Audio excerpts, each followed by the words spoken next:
Señor José Echevasco, ex oficial mayor del Congreso, está con nosotros. Muy buenas noches y gracias. Gracias por invitarme. Bien, bueno, el señor Flores Arauz le ha dicho que el mejor ex oficial No, mayor del es mi Congreso. amigo, él exagera siempre. Exagera, dice. Exagera.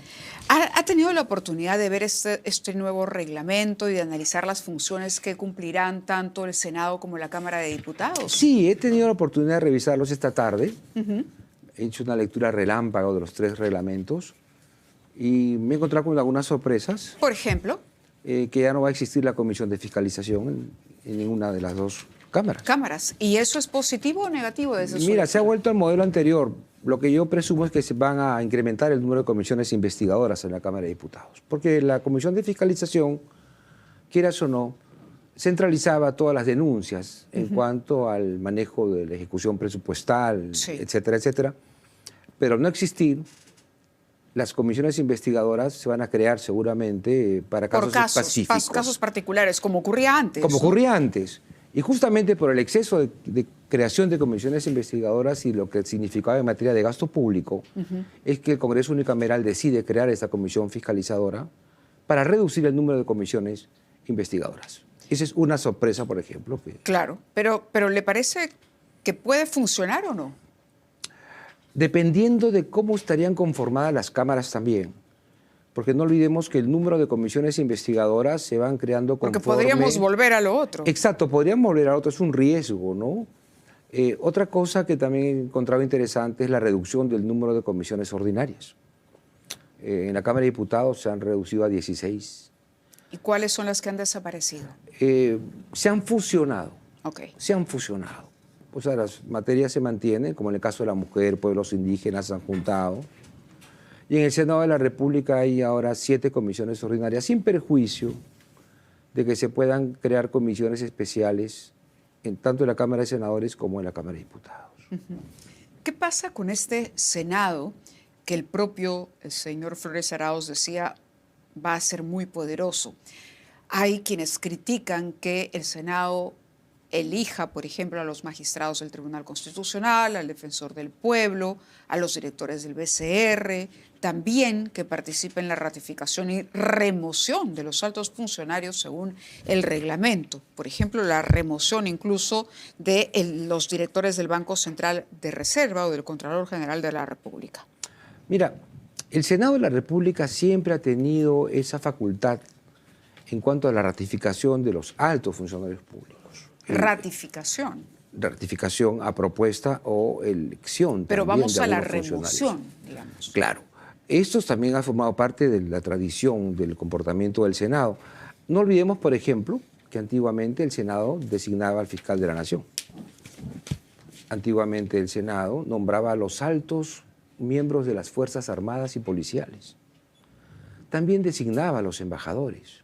Pero por algo se cambió. Exactamente, lo que el modelo unicameral, ya dentro del funcionamiento, digamos, del sistema presidencial, lo que hace el gobierno o la nueva Constitución es descentralizar el nombramiento de esos altos funcionarios justamente para evitar algo que se criticaba mucho también en esas épocas, que era la politización en la designación de esos altos cargos públicos. Eso es lo que yo le iba a preguntar, porque la Constitución del 93, precisamente, lo que hace es, de alguna manera, fortalece la figura del presidente de la República en este tipo de decisiones de gobierno.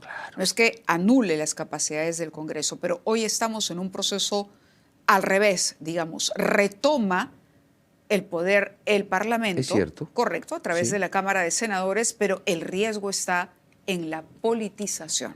El riesgo está en la politización y eso dependerá también de las características de transparencia en cuanto a las entrevistas que podrían tener, por ejemplo, los candidatos al Tribunal Constitucional también. Dependerá de muchos de esos factores. Pero también la Cámara de Diputados tiene lo suyo en cuanto al manejo del poder. Y me refiero estrictamente a lo que es asunto del control político. Porque va a ser la Cámara de Diputados, la Cámara por excelencia que va a poder censurar ministros, realizar comisiones investigadoras, cosa que el Senado no lo puede hacer, y otros tipos de asuntos de control político, ¿no? Que le va a dar su realce y un poder más eficaz, diría yo, en cuanto al manejo de las acciones del Poder Ejecutivo. El proceso de vacancia tendrá una doble aprobación. Así es. ¿No? Es decir, se inicia en diputados, pero se resuelve en senadores. Así es. ¿Cómo así? Justamente el proceso de vacancia que establece el artículo 113, me parece, de la Constitución, le ha merecido a ambos poderes, de forma separada, senados y diputados, a poder realizar este tipo de control político en cuanto a la vacancia. Yo hubiese preferido que sea el Congreso de la República en su conjunto que vea el tema de la vacancia presidencial, porque eso de que vaya a un sitio y a otro podría, en ese espacio, en ese limbo, podría también darse la posibilidad por la conformación de ambas cámaras. Y por el tiempo que se va a necesitar. Ya. Entonces, eso podría sugerir también a un tipo de manejo político. Ahora, esa doble instancia, esos filtros adicionales, ¿le parece que favorecen o perjudican el procedimiento que nos rige actualmente? O sea, ¿es una mejora, es un paso adelante o al contrario? Mira, yo creo que en realidad es un mecanismo para proteger la figura del presidente del gobierno. Porque si las cámaras se reunieran en conjunto para poder evaluar una vacancia, la decisión podría ser más rápida del hecho de que vayan por partes separadas y que vaya un proceso de ratificación. No, porque es un asunto más político. ¿Va a ser más difícil, para ponerlo en palabras sencillas, va a ser más difícil vacar a un presidente? Yo creo que sí. Yo creo que sí. Y va a ser más difícil la disolución del Congreso porque el Senado no se puede disolver. El Senado no se puede disolver y eso va a permitir, ¿qué cosa? De que exista más juego político en cuanto a la figura del presidente de gobierno. Igual figura tienen las denuncias de carácter constitucional que van a ser aprobadas por la Cámara de Diputados y ratificadas en el Senado de la República. O sea, en esa parte el control político está distribuido entre ambas cámaras. ¿Rechaza usted, como han hecho, por ejemplo, algunos juristas, la palabra superpoderes atribuidas al Senado? Sí, yo diría que el poder ha sido redistribuido. Por ejemplo, en materia legislativa hay una figura interesante que habría que ser evaluada en la práctica. Si bien es cierto, todas las iniciativas legislativas empiezan en la Cámara de Diputados y concluyen en el Senado tiene tres posibilidades ante un proyecto de ley aprobado por la Cámara de Diputados. La primera es aprobarla y remitirla para su promulgación al Palacio de Gobierno. La segunda es rechazarla y archivarla. Y la tercera es la figura del silencio legislativo. Es decir, ¿en qué consiste? Consiste en lo siguiente: cuando un proyecto de ley es aprobado por la Cámara de Diputados y enviado al Senado, el Senado tiene un plazo de aprobarlo entre la fecha que lo recibe hasta el finalizar la siguiente legislatura ordinaria. Si el Senado no aprueba hasta el término de la siguiente legislatura ordinaria, la ley se da por aprobada. Entonces, esta figura se hace justamente un poco para acelerar la aprobación de leyes y que no duerman el sueño de los justos durante años, iniciativas que han sido aprobadas por una sola Cámara. Últimamente se ha discutido mucho sobre la figura de la silla vacía, el proyecto que impulsó en su momento Marisol Espinosa con relación a lo ocurrido con Bermejo. ¿No? El señor Bermejo tiene una condena por vínculos con el terrorismo y Zaida Arias ha estado reclamando que a ella le corresponde. ¿Realmente le corresponde ocupar una curul en el tiempo hasta que la condena sea firme? No le corresponde, porque la sentencia tiene que ser firme. Vamos a supongamos en el escenario siguiente. Es lo que ella dice, si la sentencia tiene que ser firme y aquí hay una apelación, por lo tanto yo debo estar en el Congreso hasta que el tiempo que dure esto. No, ¿por qué? El artículo 25 del reglamento establece que todo parlamentario tiene derecho, cuando es sentenciado mediante una sentencia firme, a ser cubierto por un accesitario. Mientras no se cumpla la sentencia firme, el escaño aún está ocupado, ¿correcto?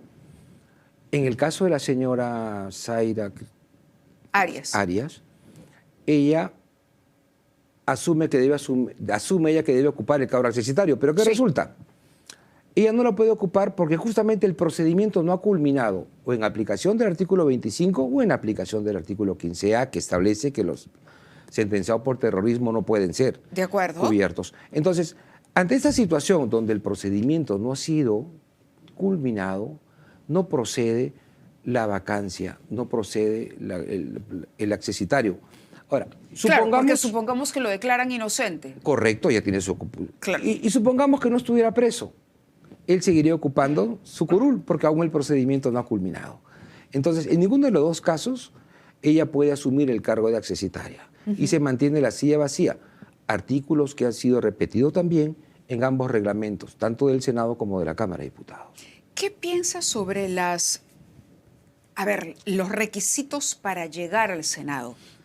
Porque se pone un límite de edad, pero además se dice que haya sido congresista.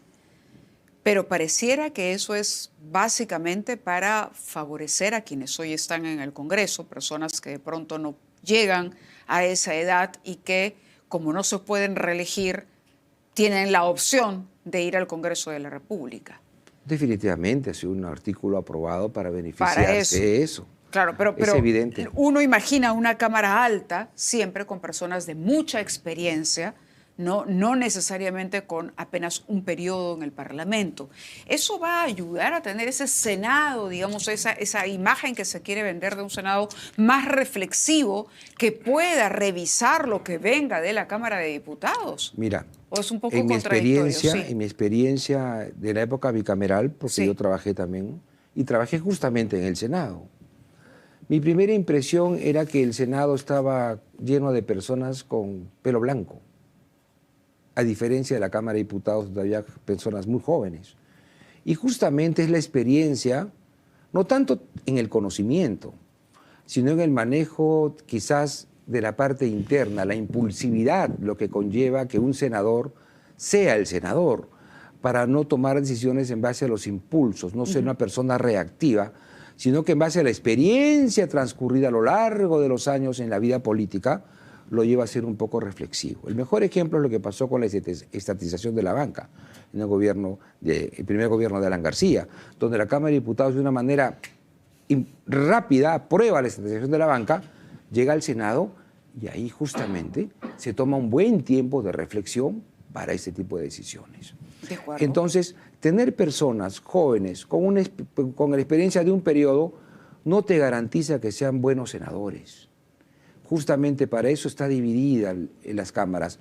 Personas jóvenes por un lado y las personas ya con edad y experiencia por el otro, para equilibrar el tema del manejo emocional, que es un elemento muy importante en la vida de los políticos. Bueno, importante también será a quienes pongamos en esas cámaras, y sobre eso hablaremos seguramente y habrá oportunidad nuevamente para conversar. Señor Chevasco, muchas gracias por haber asistido a la invitación. Gracias. Muy amable. Vamos a la pausa y vamos a regresar con Elio Riera, el abogado, pero además vocero de Alianza para el Progreso. La vicepresidenta en la plancha de APP estaría utilizando recursos del Estado para promocionar su candidatura. ¿Qué responde APP? De eso hablamos al volver.